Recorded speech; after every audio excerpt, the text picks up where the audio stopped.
Hello. Hello. How are you? Good. How are you? Thank you. All right.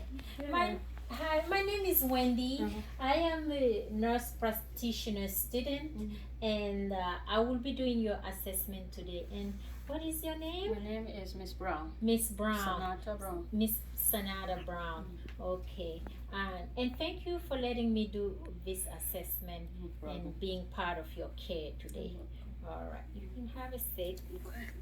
All right. So, can you tell me your name and date of birth? October 5th, 1963. Okay. And where were you born? In Africa, West Africa, Burkina Faso. Okay. All right. Okay. All right. Miss Sanada, is it okay if I call you Miss Yeah. Sanada? Yes. Okay, Miss Sanada, I'm gonna do your assessment today, Mhm. and I'm gonna start with your skin, your hair, and your nails. Okay. Okay, those are the three things that I'm gonna start Mhm. and as I'm going down. Okay. Mhm. And I'm gonna start by observing, Mhm. inspecting your skin. We always start by looking, Mhm. and while I'm looking at your skin, Mhm. I can see that your skin color is uniform, and it's uniform, and there is no decreased brownness or no increased pigmentation. It's uniform all over. There is no redness, no pallor, no swallowing, and no jaundice. There's no jaundice. Okay, so, and when it comes to uniformity, I can say that your skin cover and overall uniformity, and it's symmetric, and this patient has a good hygiene, as we can all see. Okay, there's no odors or anything like that.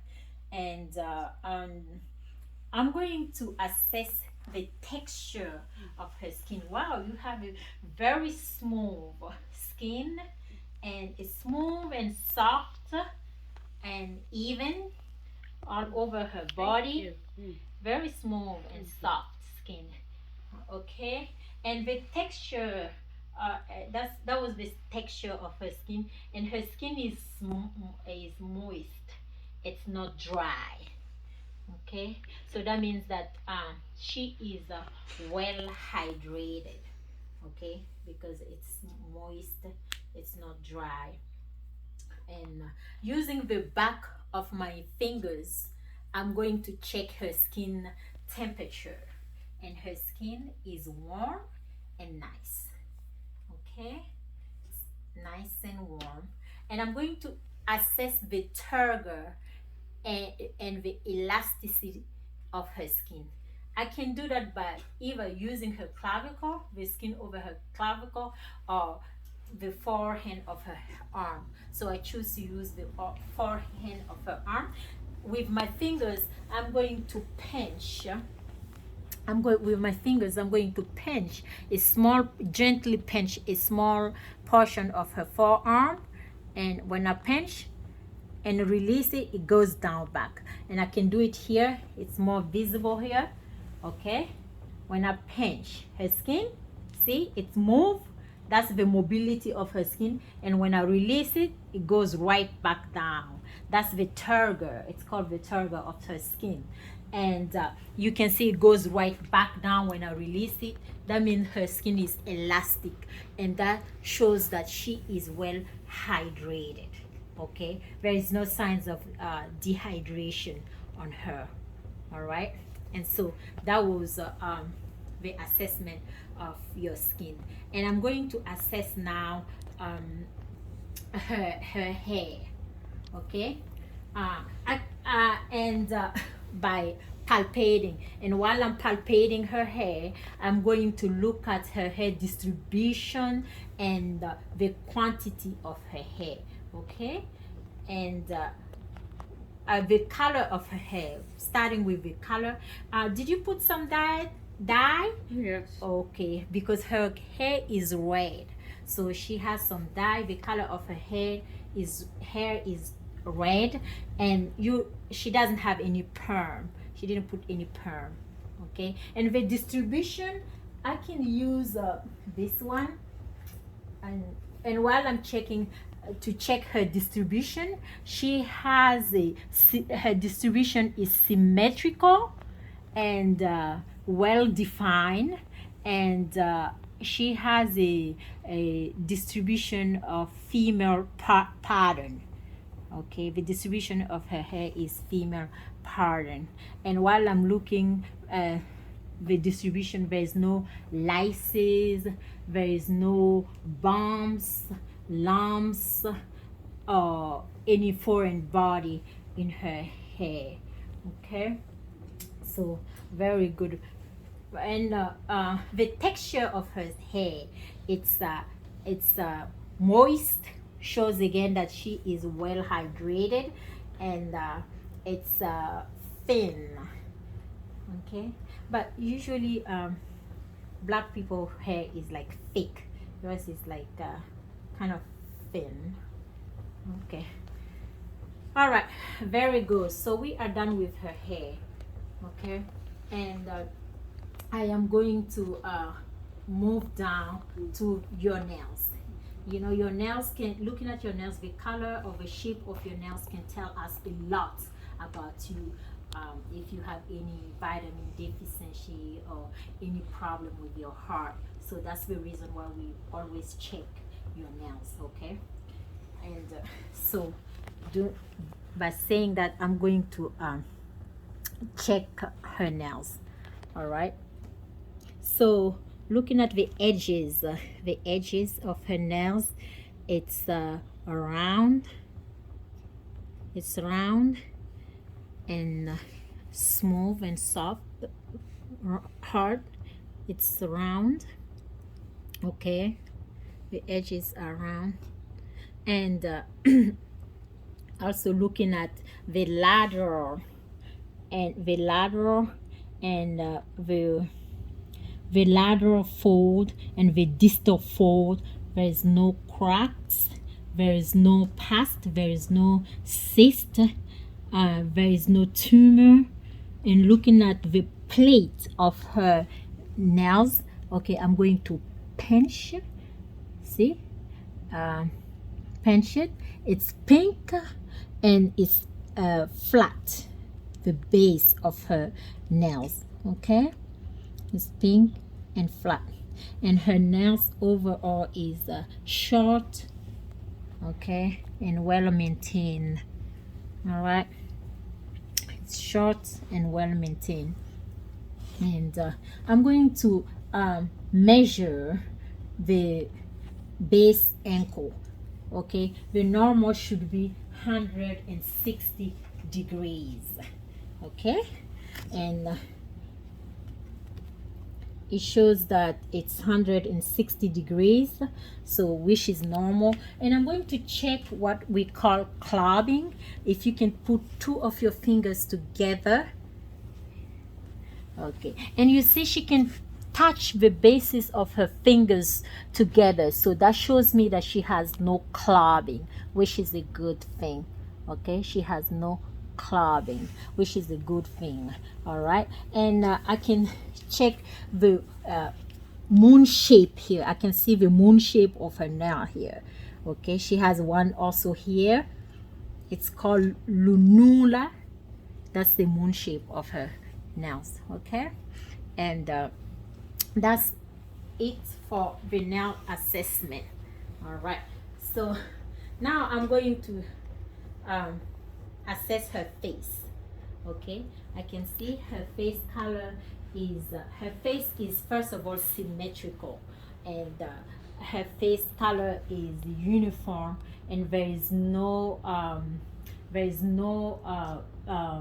deformity, or there is no deformity on her face, of changes on her face such as edema or swelling.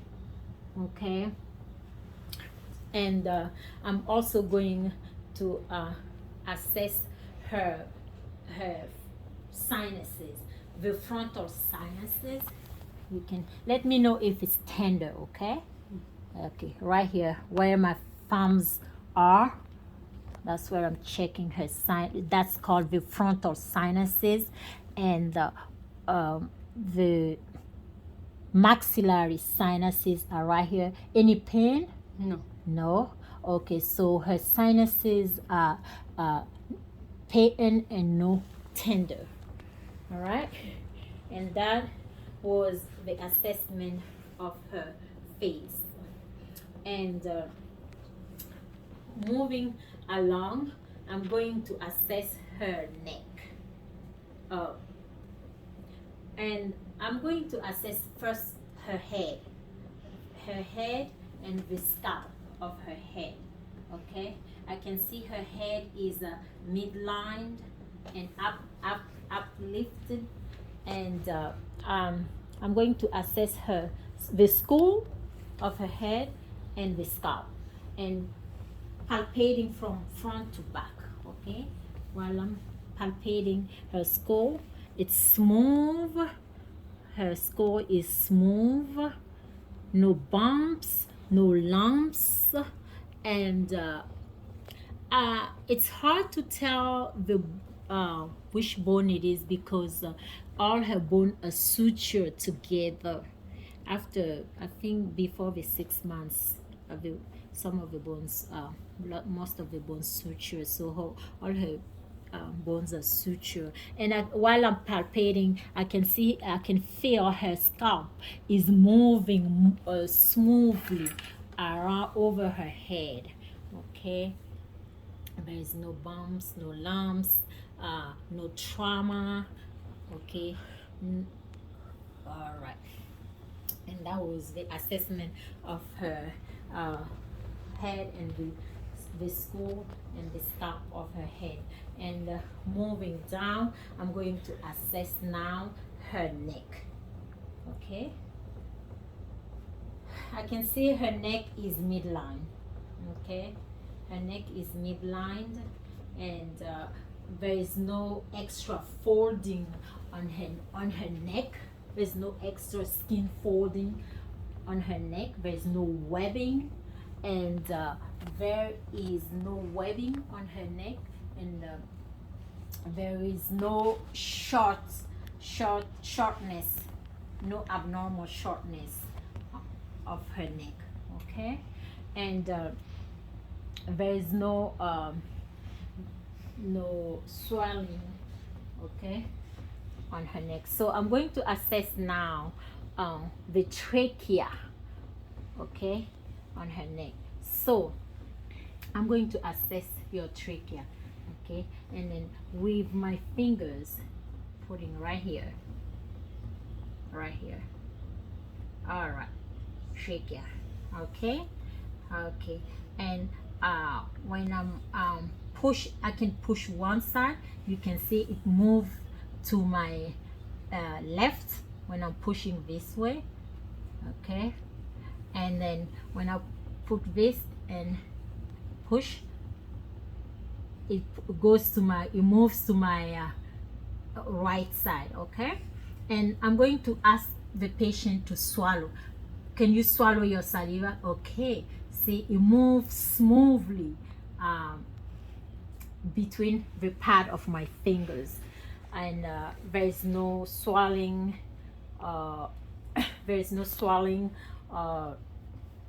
no tenderness.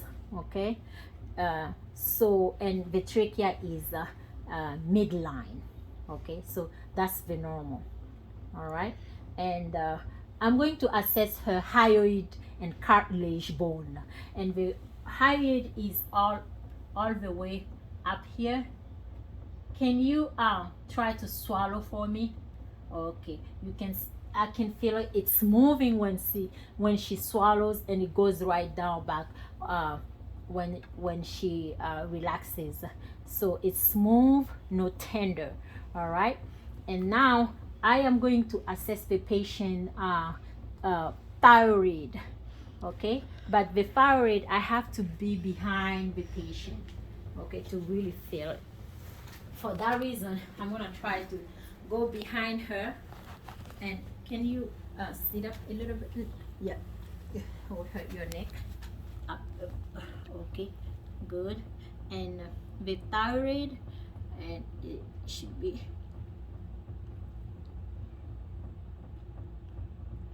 right here. Okay, the thyroid with my fingers.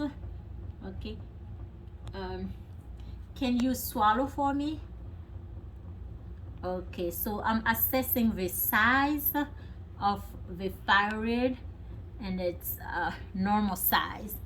Okay, and when she swallows, there's no tender. Okay, there's no tender, and it move easily between my fingers right here. Okay, right here, between it move freely between my fingers. Okay, all right, that was the thyroid assessment. Okay, so far we are good. We haven't seen any abnormality here in our patient. We have a kind of very healthy patient here, and I'm going to assess my patient lymph node.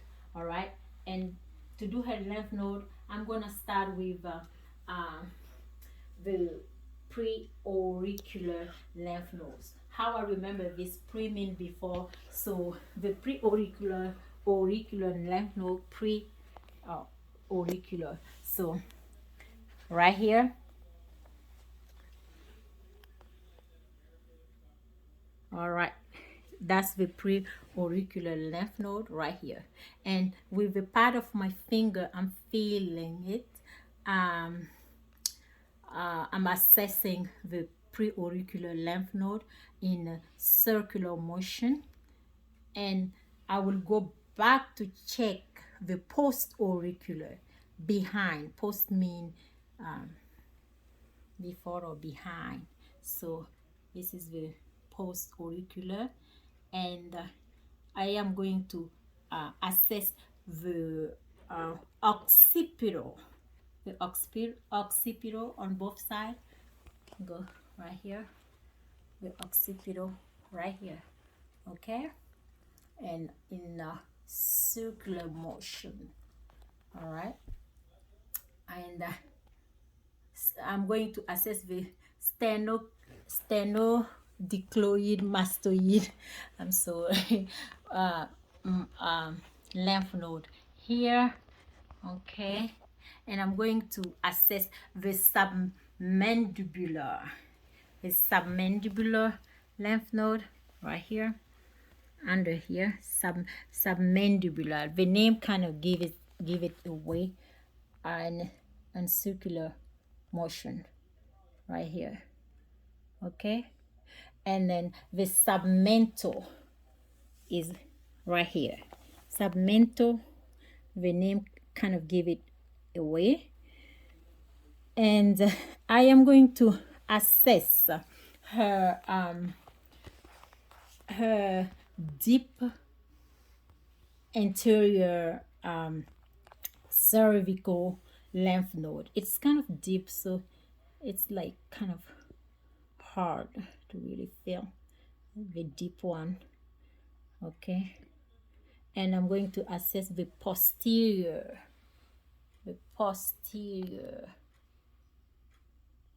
cervical lymph node. Posterior. Okay, right here, and I'm going to assess the supraclavicle lymph node right here. Yeah, right here in circular motion. Okay, and that was the lymph nodes. And while I'm here, I am going to assess her TMJ, the temporal mandibular joint. Okay, can you open your mouth for me? Close it, open, close it. Okay, and I was assessing her submandibular, her temporomandibular joints. Okay, and now I'm going to just listen to with my stethoscope. I'm going to listen for growth on her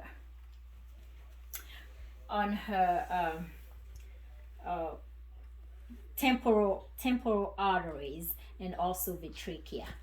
Okay, this is a very good stethoscope, so I should be able to hear it with the belt of my stethoscope. All right.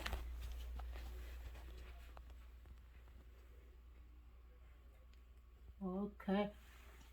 Nice. Nice. No good. And the trachea also. Very nice.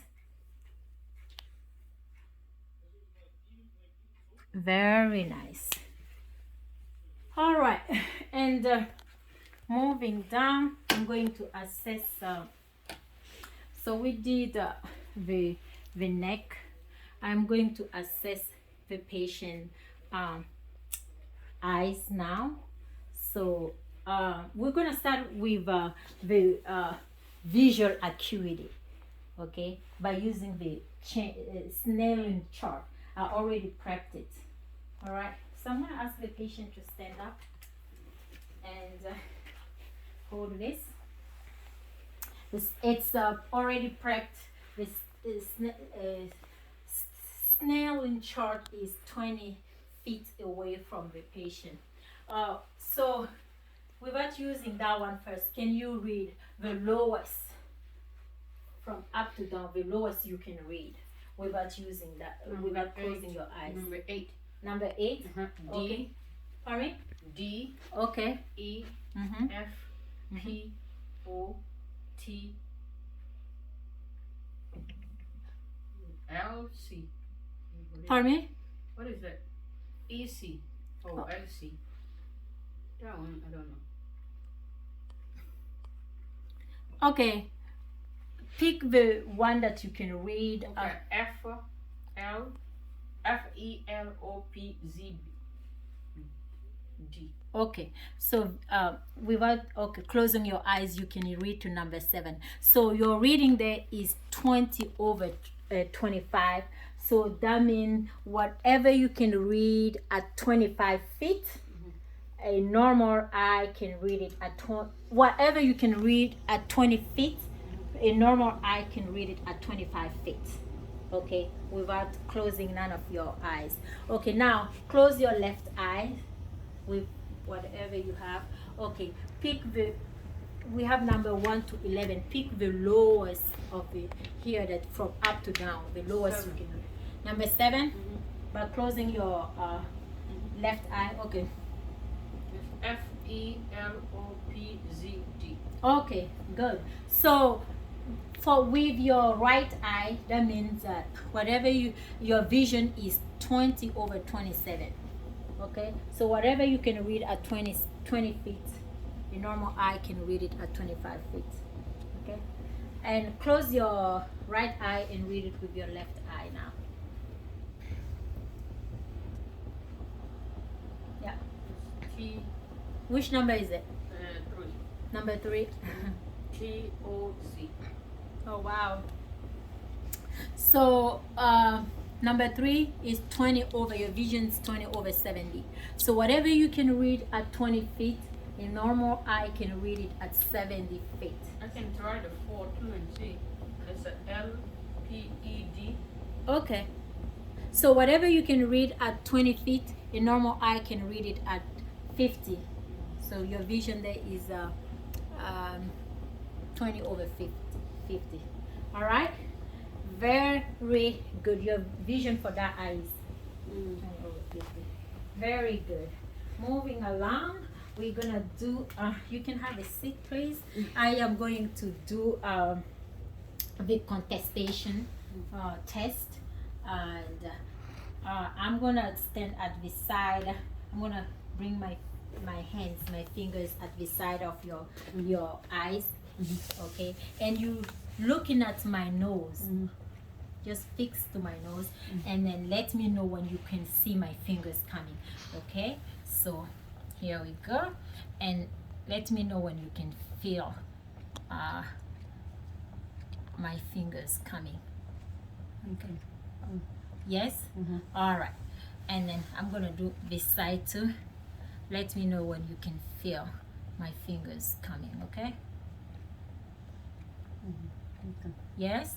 Okay, so this is the confrontation test. So that means that her peripheral vision is okay. All right, and now I'm going to look at her eyes. Looking at her eyes, I'm gonna start her with her eyebrows. I can see her eyebrow is very thin, and looking at her eyes, I'm gonna ask her to close your eyes, open her eyes. Okay, so the patient is able to close and open her eyes easily. There's no ptosis, there's no redness, no swelling, no fixation, and so I'm going to pull her eyelids down. There's no redness, no swelling, and the orbital area of her eyes, there's no swelling, no redness, no edema, no visual or intra or intra I forgot the word. Anyway, we keep going. So no redness, no swelling in her eyes. Okay, now I'm going to look at her pupils. All right, and I can see her pupils are round. All right, it's round, and I am going to measure her pupil, the size of her pupil with this, and I would say that her pupils is 4 millimeters. All right, and using my light, otoscope light, because we need some light, I'm going to try to assess her parallax, which means people equal round and reactive to light and accommodation.